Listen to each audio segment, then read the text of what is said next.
Ya sebenarnya kalau kita lihat lini depan kita salah satu problem yang belum kelihatan ya, finishing touch-nya, kemudian juga penyelesaian akhirnya. Bagaimana mau bicara Piala Asia, mau bicara Piala Dunia kalau yang level dasarnya aja kita belum bisa memenangkan pertandingan atau menjuarai eventnya. Gitu.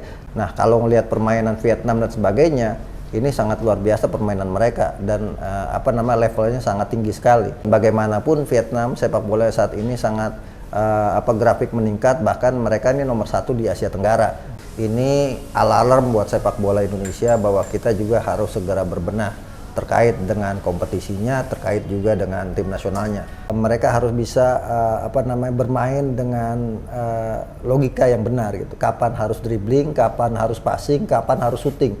Karena di sepak bola, ini menurut Alessandro Del Piero ya. Menurut di sepak bola yang terpenting itu momentum.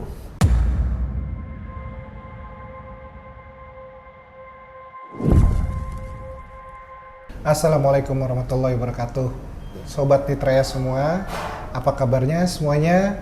Saya berharap Sobat Nitraya semuanya baik-baik saja dan dilimpahkan rezekinya. Langsung aja, kali ini kita akan membedah perjalanan Timnas Indonesia di gelaran AFF. Nah, bersama abang kita yang satu ini nih, kita akan bahas semuanya, mulai dari persepak bolaan Indonesia, mulai dari perjalanannya di timnas seperti apa, sampai bagaimana nanti sepak bola Indonesia ke depannya. Ya bang, melihat perjalanan timnas Indonesia di AFF sekarang bang, menurut abang sendiri, kans kita nanti ketika melawan lawan selanjutnya, Thailand, menurut bang Akmal seperti apa? Ya kalau kita lihat 2 pertandingan yang sudah dimainkan, penampilan Indonesia belum pada performa terbaiknya. Melawan Kamboja misalnya, kita bahkan bermain seperti orang yang baru mengenal permainan sepak bola. Beruntungnya kita bisa menang 2-1 melawan Kamboja. Kamboja maju sangat pesat sekali sepak bolanya dengan Kamboja Premier League yang dikelola oleh Kato dari Satoshi Kato dari Jepang sebagai CEO, yang kemudian juga ada Keisuke Honda di situ yang ikut membangun sepak bola Kamboja. Mereka mulai bangkit sepak bolanya, bahkan misalnya di Piala AFC Pisakah, klub dari Kamboja bisa menang 5-2 melawan Bali United juara Liga 1. Ini alarm buat sepak bola Indonesia bahwa kita juga harus segera berbenah terkait dengan kompetisinya, terkait juga dengan tim nasionalnya. Yang kedua misalnya ketika kita menang lawan Brunei, benar kita menang 7-0.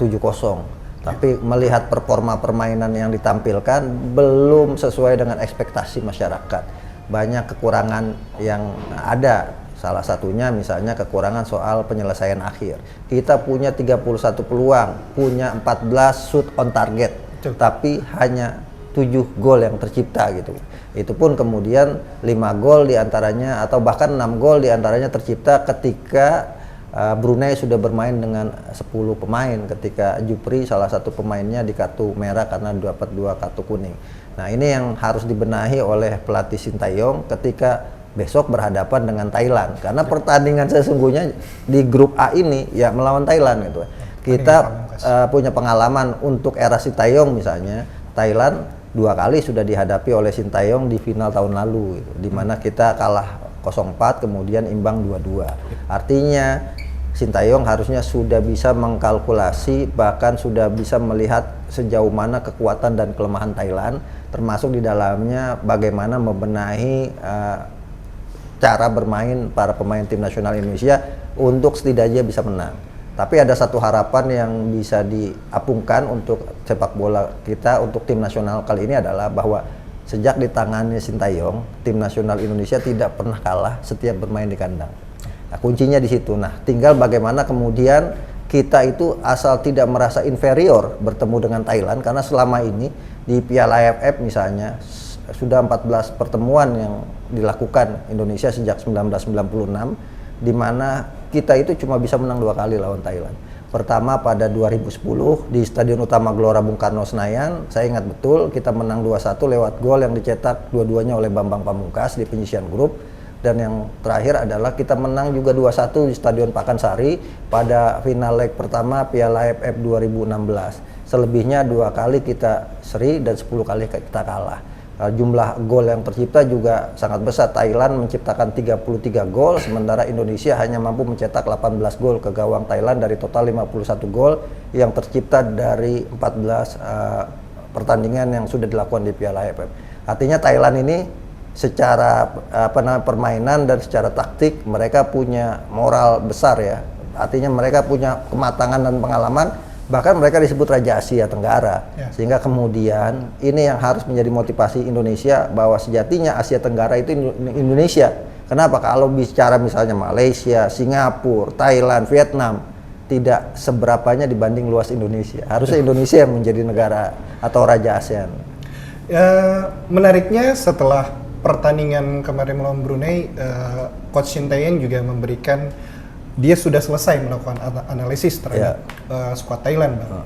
Jadi menarik ketika Shin Tae-yong menentukan strategi apa yang akan dilakukan ketika Thailand. Karena kita tahu sendiri pakem Coach Shin Tae-yong ini bisa dibilang banyak rotasi yang dilakukan, banyak strategi yang perubahannya dilakukan seperti formasi 4-2-3-1 lalu berubah menjadi formasi 3 back. Nah, menurut Abang idealnya melawan Thailand yang punya kekuatan yang bisa dibilang di atas kertas masih di atas kita, kira-kira yang ideal Coach Shin Tae-yong akan menurunkan seperti apa? Ya, kalau kita lihat misalnya ketika lawan Brunei, Shin Tae-yong melakukan rotasi, pemain utama tidak dimainkan, diberi kesempatan pemain lapis kedua. Ini menggambarkan bahwa Shin Tae-yong menyiapkan para pemain utamanya untuk berhadapan dengan Thailand, karena Piala AFF kali ini sudah berbeda dengan sebelum-sebelumnya, di mana digelar home away, setiap negara punya kesempatan 2 kali laga kandang dan 2 kali laga tandang dengan interval waktu 3 hari. Ini jarak yang sangat mepet sekali dengan harus berpindah-pindah tempat ya, sehingga kemudian menguras energi dan stamina pemain. Jadi strateginya yang sudah dilakukan oleh Shin Tae-yong sudah benar. Dia kemudian menyimpan para pemain-pemain utamanya untuk menghadapi laga krusial lawan Thailand, karena siapapun yang memenangkan pertandingan melawan Thailand, ini Indonesia atau Thailand yang memenangkan pertandingan, maka otomatis akan lolos ke semifinal. Walaupun kalau hitung-hitungan sekarang ini, peluang Indonesia sama Thailand untuk ke semifinal paling besar, dua-duanya untuk lolos. Tinggal bagaimana penentuannya di laga ini, siapa yang akan menjadi juara grup. Kalau sejauh ini misalnya Thailand sudah mencetak 9 gol, sama Indonesia 9 gol, tapi Indonesia kemasukan 1 gol. Secara agregat atau secara produktivitas Indonesia kalah dengan Thailand, sehingga Thailand nomor 1, Indonesia nomor 2. Sehingga ini yang membuat pertandingan melawan Thailand menjadi sangat penting ya buat Indonesia. Kalau Indonesia bisa menang, maka bisa dipastikan Indonesia akan menjadi juara grup A. Dan ini akan menghindari misalnya grup B Vietnam, karena agak berat berhadapan dengan Vietnam saat ini gitu kan. Bagaimanapun Vietnam sepak bola saat ini sangat grafik meningkat, bahkan mereka ini nomor 1 di Asia Tenggara, bahkan di di FIFA nomor 1 untuk level Asia Tenggara, berada di peringkat 96 dunia gitu.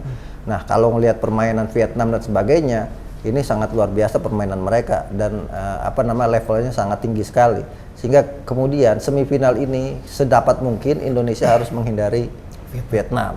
Jadi pilihan terbaiknya adalah menjadi juara grup A untuk menghindari Vietnam di semifinal, sehingga kemungkinan bisa bertemu di final itu akan sangat bagus buat sepak bola Indonesia, untuk peluang Indonesia menjadi juara maksudnya. Ya, ada yang menarik Bang dari sebelumnya ketika dilakukan rotasi oleh Coach Shin Tae-yong. Kita tahu lah, back sayap dan kiri Indonesia sudah pakem punyanya Arhan Pratama, di kiri dan kanan ada Asnawi Makoala. Tapi ketika pertandingan melawan Brunei, Edo Febriansyah dan Yaakob Sayuri juga menunjukkan performa yang bagus. Menurut Abang, Coach Shin Tae-yong akan memilih duet back sayapnya ini yang bagus seperti apa? Ya, seperti katakan tadi bahwa secara taktik dan strategi Shin Tae-yong banyak taktik yang dimainkan ya, walaupun misalnya patron 4-2-3-1 menjadi senjata utama, tapi bisa dikembangkan jadi 4-3-3, kemudian bahkan bisa 3-4-3, bahkan juga bisa 5-4-1 gitu kan. Nah, kalau saya melihat nanti ketika berhadapan dengan Thailand, pola 5-4-1 kemungkinan bisa dimainkan gitu. Bagaimanapun Shin Tae-yong pasti melihat bahwa Thailand ini lawan yang punya kualitas gitu. Sehingga kemudian pertahanan akan menjadi perhatian utamanya, jangan sampai Indonesia kebobolan lebih dahulu karena ini akan sangat berat. Jadi kemungkinan memainkan 3 back itu bisa jadi gitu kan, Jordi Amat, Fahrudin Arianto dan Rizky Ridho dimainkan berbarengan, atau kemudian menempatkan Rahmat Irianto sebagai defensive midfielder tapi juga bisa jadi libero, sehingga kemudian ada 3 pemain di belakang ketika diserang. Nah, pola yang dinamis inilah yang kemudian diharapkan bisa meredam agresivitas Thailand ya, yang dikomandai oleh Terasil Dangda, pemain yang sangat senior sekali, dan kali ini mereka juga punya ambisi besar walaupun tidak ada Canatip. Mereka yakin mereka bisa mempertahankan gelar juara. Nah, bagaimana melawan Thailand? Yang penting kita tidak merasa inferior dan tidak melihat Thailand itu sebagai tim yang super. Kita bisa memenangkan itu. Kalau bicara misalnya belajar dari mana? Belajar dari Maroko lah misalnya kan. Ya, tidak diunggulkan kemudian tapi bisa kemudian bikin kejutan. Indonesia harus punya moral seperti Maroko. Mereka tidak menjadikan Piala AFF sebagai beban karena belum pernah juara, tapi main dengan nothing tulus, dengan menampilkan performa terbaik tanpa ada embel-embel harus juara dan sebagainya di kepala pemain. Dan saya yakin siapapun lawan yang dihadapi, kalau kemudian para pemain menampilkan 200% kemampuan mereka bisa menang melawan Thailand. Dan apalagi misalnya saat ini mainnya kebetulan di Stadion Utama Gelora Bung Karno Senayan. Artinya ada keuntungan lebih di mana supporter pasti akan memberikan dukungan total kepada tim nasional Indonesia. Dan tadi saya katakan 2 kali kita di Piala AFF menang lawan Thailand di 2010 dan 2016 saat main di kandang. Sebenarnya juga 2002 kita juga pernah imbang lawan Thailand di kandang dengan skor 2-2, tapi kemudian kalah adu penalti di final ketika itu.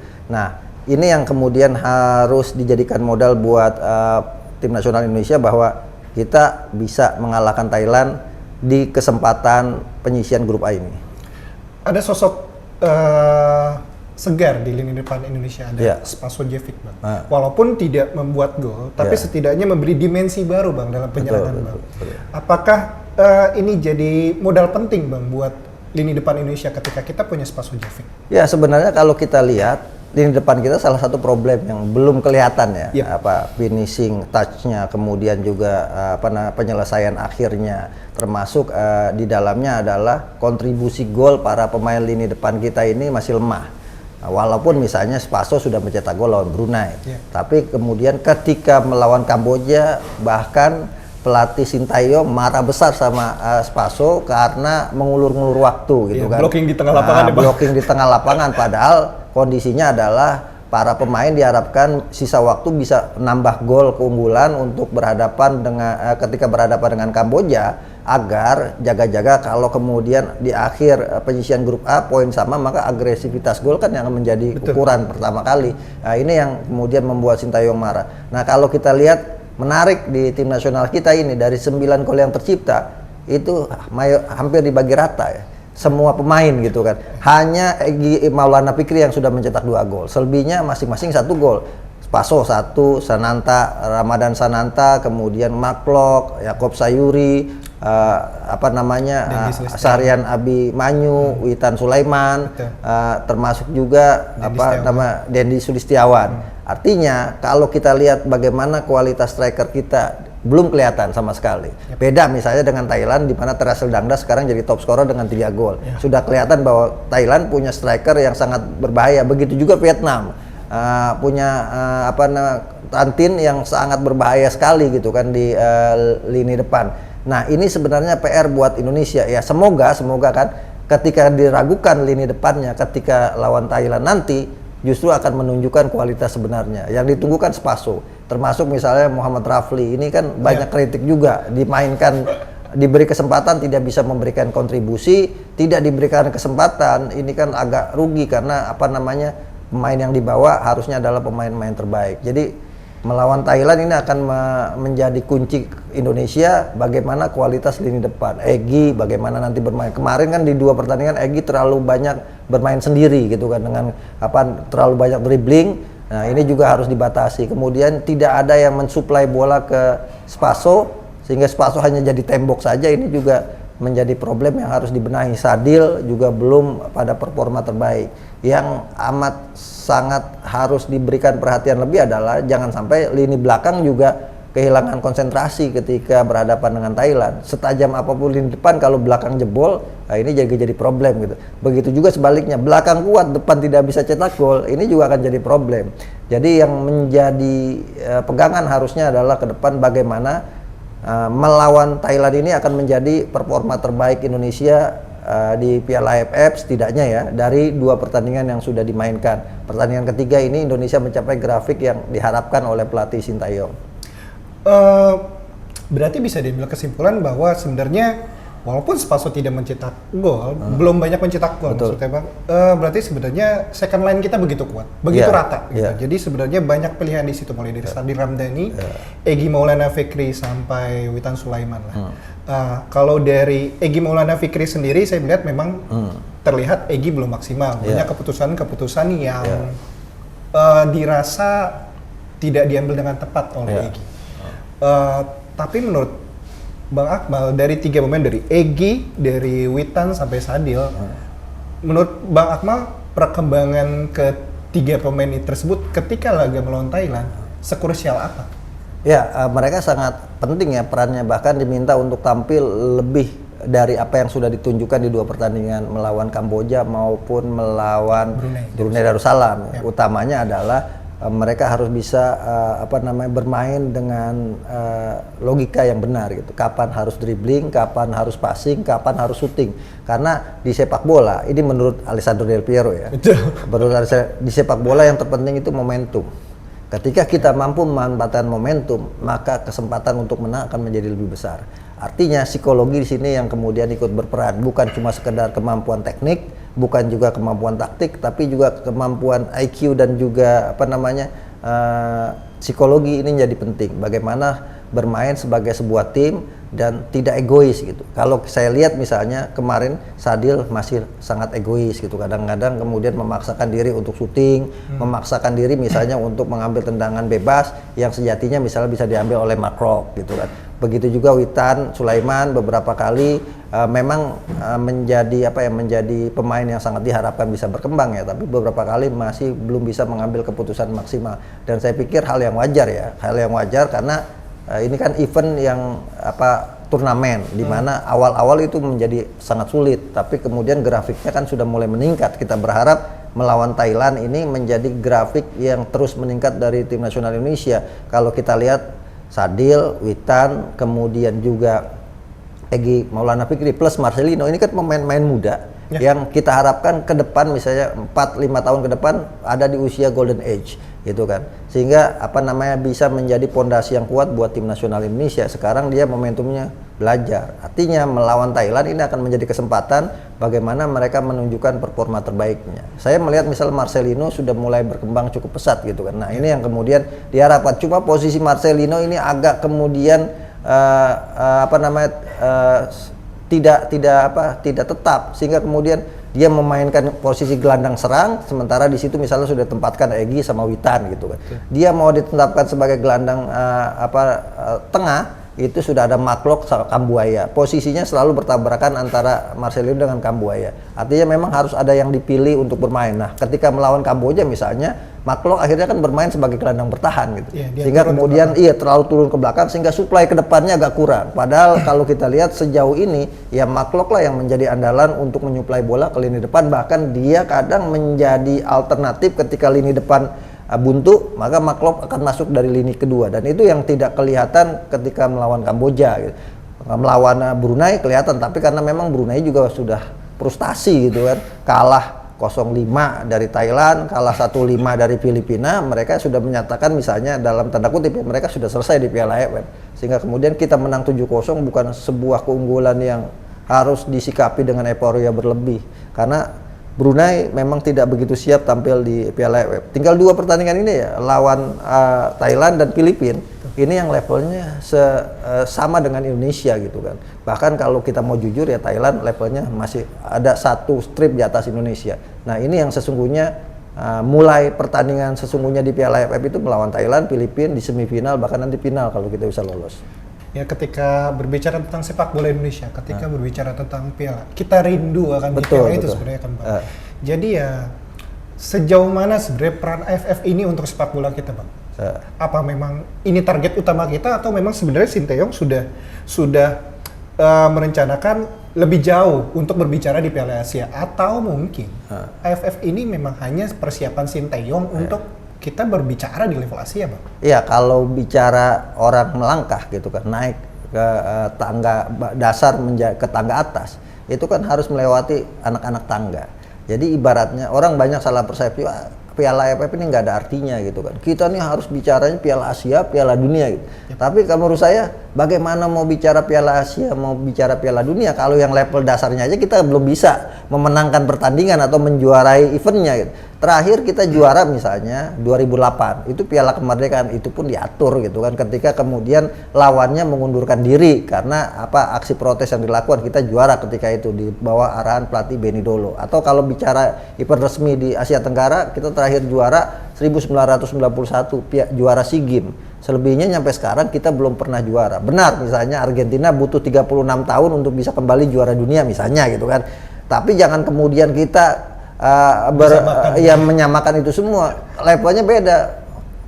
Argentina levelnya Piala Dunia, Indonesia levelnya Asia Tenggara, level yang paling dasar. Jadi kita harus bisa memenangkan Piala AFF ini penting sebagai modal moral bahwa kita ini punya kualitas, dan kita bukti kualitas apa sih? Sehebat-hebatnya misalnya Liga Inggris, orang tidak akan menganggap Liga Inggris kalau kemudian tim nasional Inggris nggak bisa juara gitu kan. Nah, artinya kan sehebat-hebatnya tim Belanda misalnya, berapa kali jadi runner up nggak dianggap di sepak bola dunia kalau belum juara dunia gitu kan. Nah, yang menjadi ukuran sukses tidaknya sebuah tim nasional adalah trofi. Jadi kita harus memulai dari Piala AFF ini, kita harus menangkan trofi ini, dan ini akan menjadi pijakan awal untuk melangkah lebih tinggi lagi Piala Asia gitu kan. Jadi jangan kemudian melompat, nggak penting Piala AFF, kita harus Piala Asia. Bagaimana bisa berprestasi di Asia Tenggara aja kita tidak bisa apa-apa gitu kan.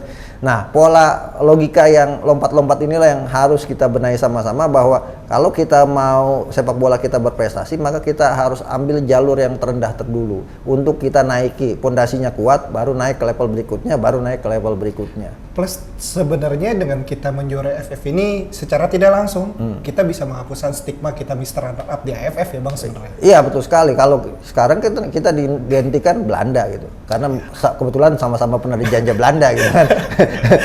Nah, sehingga runner up, 6 kali runner up itu sebuah sebuah fenomena yang menurut saya agak unik. Tidak ada tim di dunia ini di level misalnya Piala Eropa, Piala Amerika Latin, atau CONMEBOL, dan juga event-event lain di mana ada sebuah negara yang sampai 6 kali hanya jadi spesialis runner up. Hanya Indonesia ini dalam catatan sejarah. Nah, karena itu ini harus dibenahi, jangan sampai kemudian moral pemain kita itu bentok di runner up. Ini kan problem juga. Kita itu kadang-kadang ketika sudah masuk final akan terbeban dengan sejarah bahwa kita selama ini selalu gagal jadi juara dan selalu spesialis runner up. Nah, problem ini yang kemudian juga harus dibenahi, mental takut juara. Mental takut juara bukan mental juara, mental takut juaranya yang kemudian harus dibenahi. 2000, 2002, 2004, kemudian 2010, 2016, dan kemarin 2021. Nah, ini momentumnya untuk kita bisa jadi juara ketika kita kemudian melepas emblem spesialis runner up dan bisa juara. Ini akan menjadi modal besar buat sepak bola Indonesia menuju level berikutnya. Dengan berbagai persiapannya, dengan berbagai lawannya tersebut, Bang. Ya. Abang sebagai pengamat sepak bola Indonesia, seberapa yakin Bang Indonesia akan juara kali ini?